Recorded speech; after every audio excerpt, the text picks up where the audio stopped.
I'm sorry, you have exceeded your time, ji. Thank you very much. The last speaker for this discussion on national integration, Sayyid Adnan Kakakhail Sahib, seat number 93, Jamiatul Ulum Islamia, Banori Town, Karachi se ताल्लुक है इनका. Jamia उलूमुल Islamia Binori town Karachi. मेरे साथियों ने कल भी इस मौजू के ऊपर बहुत अच्छी बातें की. आज कोशिश करूंगा उन्हीं बातों की रोशनी में इसको बिल्कुल मुख्तसर अंदाज में पेश करूं. इसमें दो राय नहीं है कि हमारा सबसे बड़ा बहरान नजरियाती यकजहती, फिक्री वहदत और इत्तेहाद व इत्तेफाक से महरूमी है. मगर सोचने की बात यह है कि ये महरूमी 58 साल गुजरने के बावजूद अभी तक क्यों है. उसकी वजह यह है कि वो जो बुनियादी प्लेटफॉर्म दिया गया था कि पाकिस्तान का मतलब क्या, ला इलाहा इल्लल्लाह, उस पर कंफ्यूजन्स पैदा कर दी गई. एक सोचे समझे मंसूबे के तहत अभी तक पूछा जा रहा है कि पाकिस्तान क्यों बनाया गया था, कायद का विजन क्या था. क्या ये चीजें बहुत क्लियर नहीं है? और क्या इस सवाल का जवाब मैं या आप दे सकते हैं या वो नस्ल दे सकती है जिसने तख्लीक पाकिस्तान के खाके में अपने खून से रंग भरा था. ये उनकी रूहों के साथ मजाक है. ये उनकी रूहों के साथ मजाक है. ये उनकी कुर्बानियों का मजाक है कि जी आप तो कट मरे, हमें समझ ही ना आया कि आपका मसला क्या था. हमारा दूसरा बड़ा मसला अमन व अमान की दिगरगू सूरत हाल है.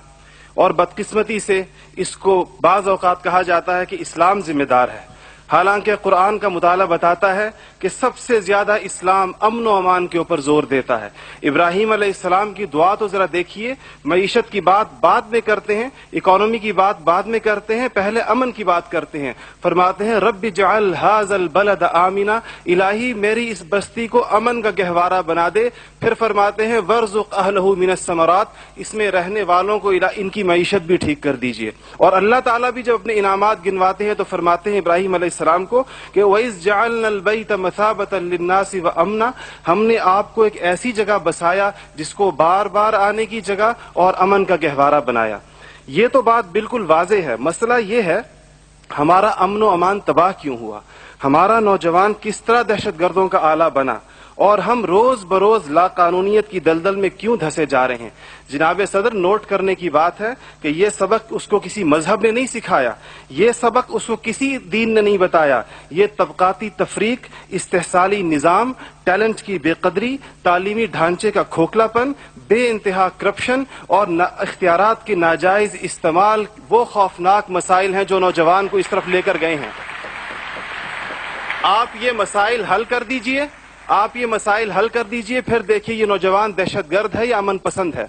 हमारा तीसरा सबसे बड़ा मसला जो इस वक्त बहुत अहमियत का हामिल है, जमहूरी रिवायात का फुकदान है. हम अभी तक हकीकी जमहूरी कल्चर और अवामी मैंडेट के एहतराम के माहौल को पैदा करने में नाकाम रहे हैं. टूटती बनती असम्बलियों, इंतखाबी धांधलियों और जनाब सदर अहम कौमी मसाइल में पार्लियामेंट को बाईपास करने की रिवायात ने अवाम का एतमाद मौजूदा पॉलिटिकल सिस्टम से उठा दिया है. इसके लिए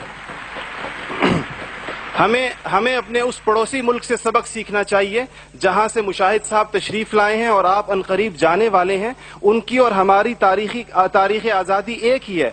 उनको और हमको हमें और उनको एक जितना वक्त मिला है, मगर उन्होंने अपने यहाँ जमहूरी अक़दार को इतना मजबूत कर दिया है कि हुकूमत कितनी नाकाम साबित क्यों ना हो जाए, कोई भी उफ्ताद टूट पड़े, ये नहीं हो सकता कि फौज बैरकों से निकले इक़्तिदार में आकर बैठ जाए.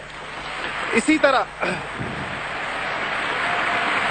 जनाब सदर, मैं ये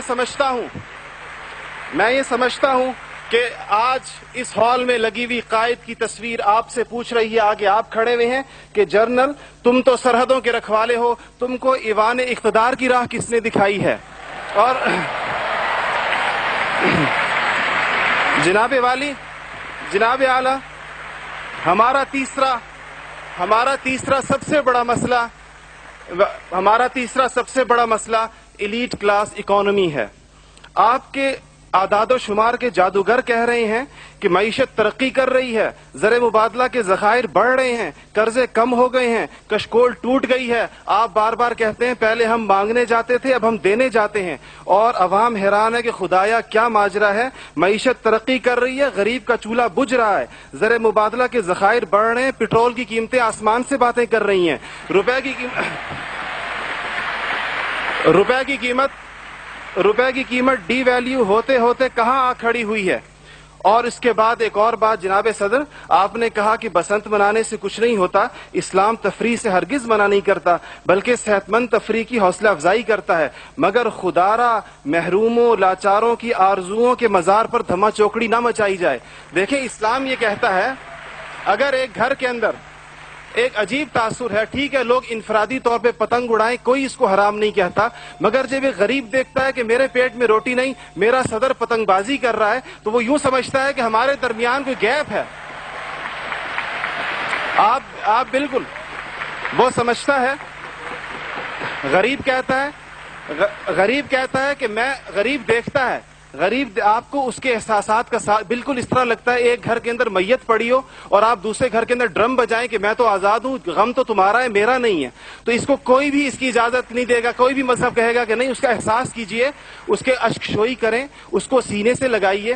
اس کے علاوہ جناب صدر ایک بہت اہم بات جو ہم محسوس کرتے ہیں کہ بعض مسائل آپ کے لہجے کی کرختی کی وجہ سے خراب ہوتے ہیں. آپ بلوچستان کے عوام سے کہتے ہیں تمہیں ہم وہاں سے ہٹ کریں گے, تمہیں پتہ ہی نہیں چلے گا ہم نے تمہیں کہاں سے ہٹ کیا ہے. یہ چیزیں آپ قوم کے بڑے ہیں, آپ کو بالکل قوم سے اس انداز میں گفتگو کرنی چاہیے جس طرح آپ اپنے بیٹے بلال سے گفتگو کرتے ہیں. آپ کو اس کے جناب صدر آپ کا لہجہ جو ہے, وردی کی بات میری بہن نے کی, وردی کی بات تو آپ نے خود 14 کروڑ عوام سے کہا تھا میں 31 دسمبر کو اتار دوں گا, پھر قوم کے وسیع تر مفاد میں آپ وعدے سے مکر گئے. تھینک یو جی, شکریہ, مہربانی, تھینک یو. آپ کا ٹائم ہو گیا ہوگا جی.